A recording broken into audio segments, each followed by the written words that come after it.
The example at the bottom of the screen has several problems when it comes to using a quote in our writing. The student author created a strong introduction to the quote and referenced the source well, but then they struggled with the formatting around the quote.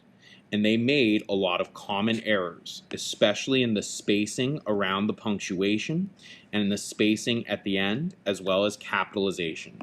So we're going to look at how to do that correctly. And in order to do so, let's paste this up.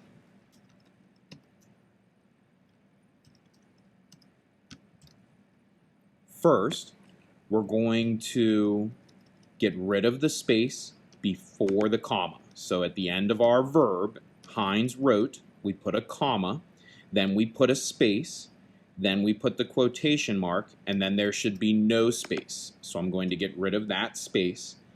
If there's a comma before the quote, that's a signal that you should capitalize the quote, even if it's not the beginning of a sentence in the original document and it's not capitalized there.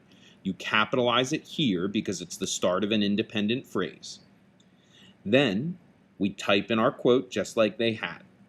At the end, we put a period before the punctuation, no period after, and then you put a space after that quotation mark. So there should be a space before the next sentence. To be clear, that means verb, no space, comma, space, quotation mark, capital letter, and then at the end, your punctuation, whether it's a comma or a period, comes inside, then a quotation mark without a space, and then you put a space after the quotation. We need to be really careful with all of that.